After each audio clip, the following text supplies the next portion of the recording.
विष्णु पुराण भाग 3। सूत महर्षि ने नारद मुनि की कहानी सुनना प्रारंभ किया। पिछले जन्म में नारद ने एक दासी पुत्र के रूप में जन्म लिया था। वह दासी एक भक्त के घर में काम किया करती थी। उस भक्त के घर में सदा ऋषि मुनि साधु संत अतिथि सत्कार पाया करते थे। बालक नारद उन ज्ञानियों की सेवा में लगा रहता था। जरूरत के वक्त उन्हें पानी पिलाया करता था। विष्णु भगवान की महिमाओं की चर्चा भी बड़ी श्रद्धा व भक्ति से सुनता था। नीर यानी पानी देने वाले बालक का नामकरण नारद करके वे लोग इसी नाम से उसे पुकारा करते थे। 21 नारद की माँ सांप के डसने से मर गई। बालक नारद को अपने पिता का बिल्कुल पता न था। उसके साथी नारद को दासी पुत्र और अनाथ बालक कहा करते थे। कुछ ही दिनों में उस मकान के मालिक का स्वर्गवास हो गया। नारद को कहीं आश्रय नहीं मिला। वह इधर उधर भटकता था। भूख लगने पर यदि वह किसी मकान के सामने जाकर खड़ा हो जाता तो लोग उसे भगा देते थे और गालियां देते थे कि ये बालक ऐसा पापी है जिसने अपने माता पिता का भी पता नहीं है। नारद साधु स्वभाव का था, इसलिए नटखट बच्चे उस पर पत्थर फेंकते थे और उसे सताकर आनंद का अनुभव करते थे। गांव के लोगों से तंग आकर नारद सोचने लगा, इन मनुष्यों के बीच मेरा जन्म क्यों हुआ है? मैंने कौन सा अपराध किया है? ये लोग मेरे प्रति ऐसे अत्याचार क्यों करते हैं? आखिर कीड़े मकोड़े जंगल के जानवर भी मजे से जी रहे हैं। ये सोचते हुए नारद जंगल की ओर चल पड़ा। उसे ऋषि मुनियों की बातें याद हो आई। मुझे भी तपस्या करके देवताओं के बीच जन्म लेना है। ये निश्चय कर नारद ने तपस्या करना शुरू किया। अनाथों का जो रक्षक है, जो सारे जगत का पिता है, वही मेरे लिए भी पिता है। वह मुझे कुछ भी बनाए पसंद है। इस प्रकार सोचते सोचते नारद ने समय का ख्याल किए बिना भयंकर तपस्या शुरू कर दी। नारद की तपस्या पूर्ण हो गई। उसके भीतर एक तेज ने प्रवेश किया। एक ज्योति के रूप में प्रत्यक्ष होकर विष्णु भगवान ने कहा, वत्स नारद, तुम मेरे अंदर विलीन होने जा रहे हो। इसके बाद तुम ब्रह्मा के मानस पुत्र के रूप में जन्म धारण करोगे। तुम चिरंजीवी होकर तीनों लोकों का भ्रमण करते हुए सदा मेरी स्तुति किया करोगे। इसके बाद नारद ने विष्णु के अंश को लेकर ब्रह्मा के मानस पुत्र के रूप में जन्म लिया और देव मुनि के रूप में पूजा पाने लगे। विष्णु भगवान की लीलाओं के अवतारों में एक नारद का अवतार भी बताया गया है।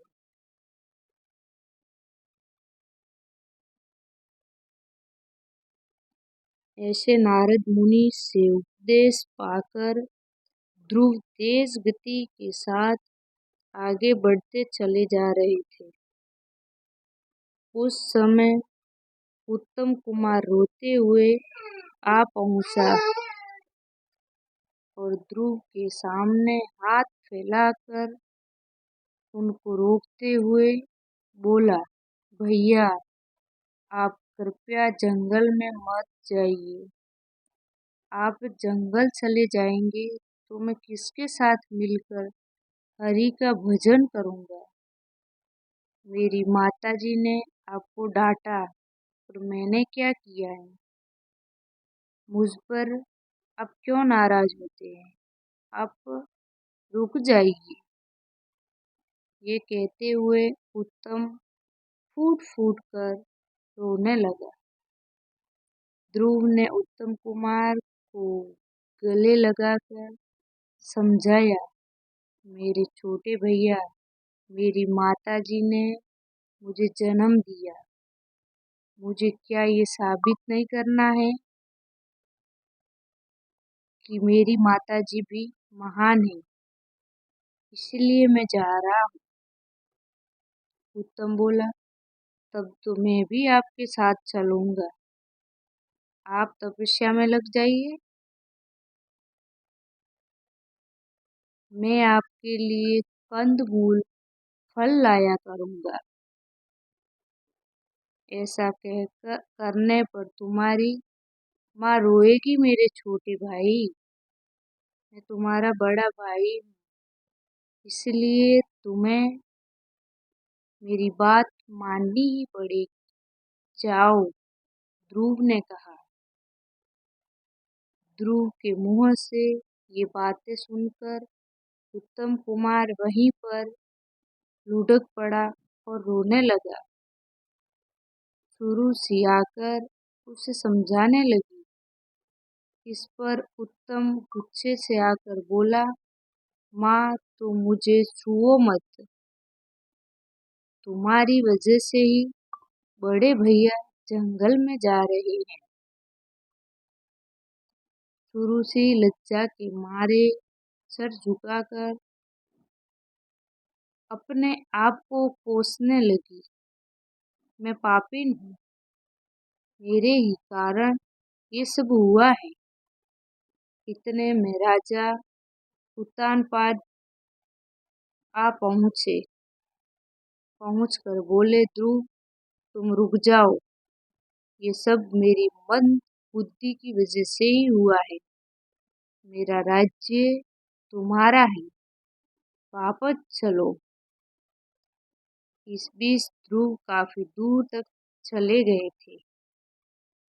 नारद ने सुनीति से कहा, माताजी, तुम्हारे गर्भ से एक रत्न जैसा पुत्र पैदा हुआ है। तुम अपने बेटे के बारे में बिल्कुल चिंता मत करो। नारायण स्वयं उसकी रक्षा करेंगे। फिर उत्तानपाद की ओर मुड़कर नारद बोले, राजन, हम सबको इस बात पर खुश होना चाहिए। आपके पिता और ध्रुव के दादा स्वयंभू मनु के वंश के लिए भी बालक ध्रुव आपसे यश का कारण बनेगा। इसमें किसी का कोई दोष नहीं है। ये श्रीमन नारायण का संकल्प है। ये समझाकर नारद मुनि ने सबको शांत किया। मधुवन में बैठकर ध्रुव ओम नमो नारायण का मंत्र जापते तपस्या कर रहे थे। यमुना नदी उस मंत्र में श्रुति मिला रही थी। ध्रुव की तपस्या से तीनों लोग कांपने लगे। कोई यदि कहीं भी तपस्या करता हो तो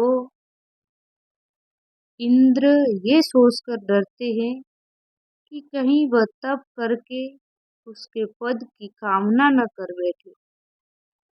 इस डर से उस उनके तप में विघ्न डालने के लिए वे भयंकर इंद्रजाल रचा करते हैं। इसी प्रकार इंद्र ने अपने वज्रयुध को हिलाकर आंधी, तूफान और बिजली गिराकर भयंकर उत्पात मचाए, पर ध्रुव थोड़ा भी विचलित न हुआ। इस पर इंद्र ने पत्थरों की वर्षा शुरू की, मगर ध्रुव के सर पर घूमते हुए विष्णु चक्र ने उन पत्थरों को दूर फेंक दिया। उस समय नारद ने जाकर इंद्र को समझाया, आपने ध्रुव को साधारण बालक मात्र समझा है, आप उनका कुछ भी नहीं बिगाड़ सकते। आपको व्यर्थ में अपमानित होना पड़ेगा।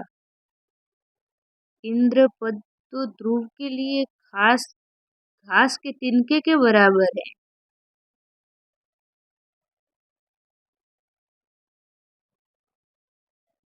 अंत में ध्रुव की तपस्या पर प्रसन्न हो विष्णु भगवान प्रत्यक्ष हुए। ध्रुव विष्णु के पैरों से लिपटकर अपार आनंद के मारे मुक्त कर गए। वे अपने मन में सोचने लगे, भगवान, मैं पूर्ण हृदय से आपकी स्तुति करना चाहता हूँ, लेकिन मैं एक छोटा बालक हूँ। आपकी स्तुति करने के लिए मेरे पास शब्द नहीं है। इस पर विष्णु ने अपने शंख को ध्रुव के गालों पर छुआ दिया। दूसरे ही क्षण वेदों के तत्वों से भरे स्रोत पाठ सामगान के रूप में ध्रुव के मुंह से निकले। विष्णु ने मंदहास करते हुए पूछा, ध्रुव, मांग लो, तुम क्या चाहते हो? ध्रुव भक्ति पूर्वक बोला, हे परम पुरुष, जैसे भौरा कमल से हमेशा लगा रहता है, वैसे ही सदा आपके मधुर मदहास वाले मुख पद्म को देखते रहने की मेरी इच्छा है। इससे बढ़कर मैं कुछ नहीं चाहता। अच्छी बात है, लेकिन पहले तुम अपने राज्य में जाकर धर्म का पालन करते हुए शासन करो। इसके बाद तुम मेरे विश्वरूप का शिरोभाग बने ध्रुव पद पर पहुंच जाओगे। कल्पांतों के बाद तुम भी उस अंचल पद को ग्रहण कर सदा प्रकाशमान रहोगे। ये समझाकर विष्णु भगवान अंतर्ध्यान हो गए। इसीलिए ध्रुव को अनुग्रह प्रदान करने वाले विष्णु का अवतरण ध्रुव नारायण अवतार कहा गया है। इसके बाद ध्रुव अपनी महिष्मतिपुरी में आ गए। उत्तानपाद ध्रुव को अपना राज्य सौंपकर तपस्या करने चले गए। उत्तम कुमार का अभी तक विवाह नहीं हुआ था। राजधर्म के अनुसार जंगली जानवरों से जनता की रक्षा करने के लिए वह शिकार खेलने गया।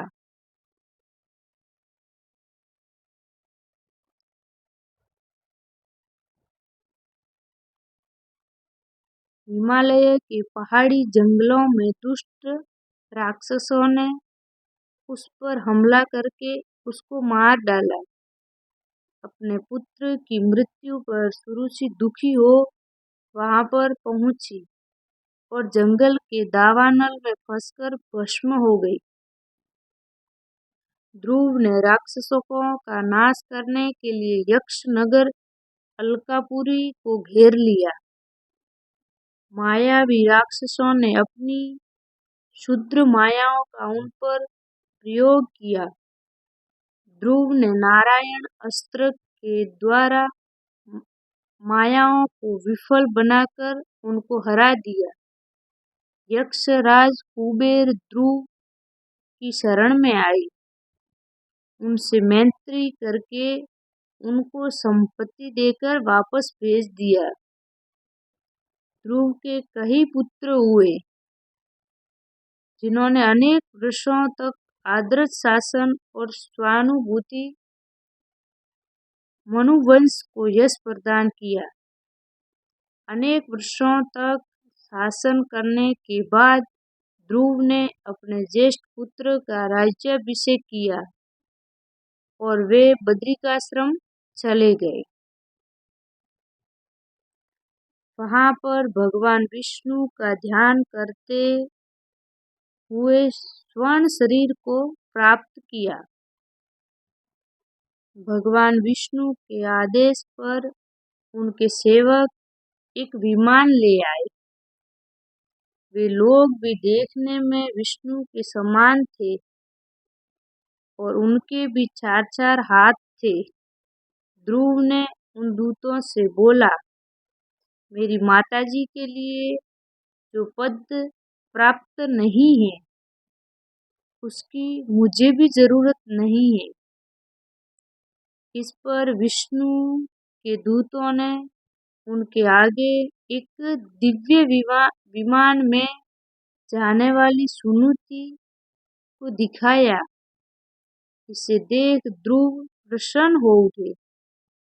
वे विमान पर सवार हो ग्रह मंडल, नक्षत्र मंडल तथा सप्तऋषि मंडल को पार कर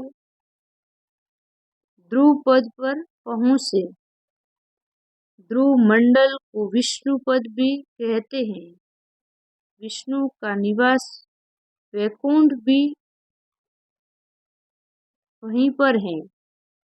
ध्रुव देती में गोलोक भी होता है। गोलोक में विष्णु प्रकृति स्वरूपिणी राधा देवी के साथ वेणुगान करते हुए आनंद भोगते हैं।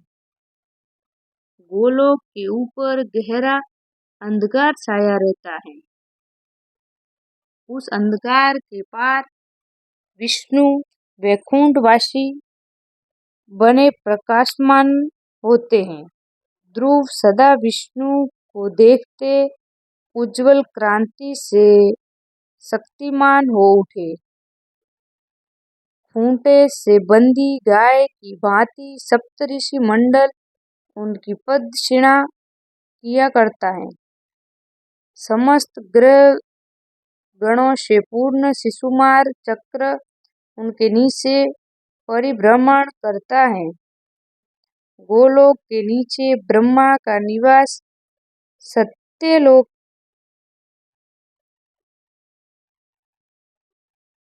तपलोक, जनलोक, महलोक, स्वलोक, भूवलोक, भूलोक नामक 7 ऊर्ध्व लोक तथा भूलोक के नीचे अर्धालोक कहलाने वाले अतल, वितल, सतल, रसातल, तलातल, महातल और पाताल लोक, ये 7 मिलाकर 14 लोकों के ऊपर विश्व के शिवराग पर ध्रुव समस्त दिशाओं के लिए दिशा सूचक बनकर अचल पद नक्षत्र के रूप में प्रकाशमान रहते हैं।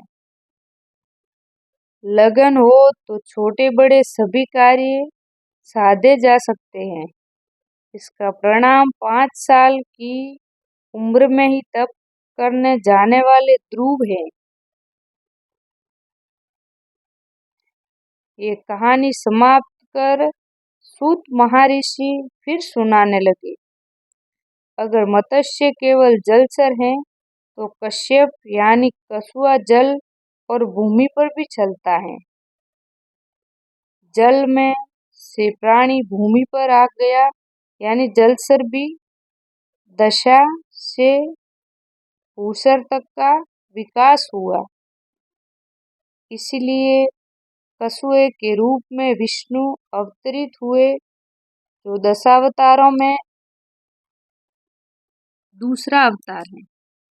इन शब्दों के साथ सूत मुनि ने कूमावतार की कहानी शुरू की। देवता व राक्षस क्षीर सागर का मंथन करके अमृत पाने के लिए तैयार हो गए। बाहुबल और शाक्या की दृष्टि से भी शक्तिशाली बन गए।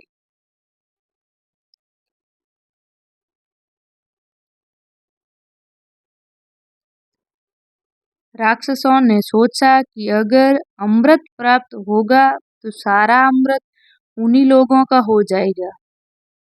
राक्षसों को अमृत के द्वारा अगर अमृतत्व प्राप्त हो जाएगा तो हमारा क्या नुकसान होगा। सारी जिम्मेदारी विष्णु की ही है मानकर देवता उन्हीं पर विश्वास करने लगे। क्षीरसागर पर मंदर पर्वत को मथानी के रूप में खड़ा करके महाशरभ वासुकी को रस्से के रूप में लपेटकर समुद्र का मंथन करने का निर्णय हुआ। लेकिन मदीर पर्वत को लाकर क्षीरसागर में डालना किसी के लिए मुमकिन नहीं था। विष्णु ने उन पर अनुग्रह करके ये काम संपन्न किया, इसीलिए वे गिरिधारी कहलाए।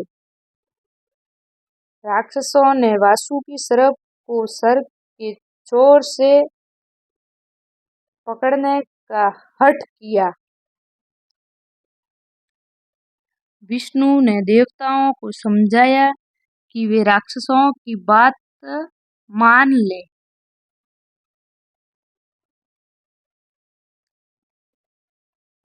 तब विष्णु ने भी सबके अंत में वासुकी की पूंछ के छोर को पकड़ लिया।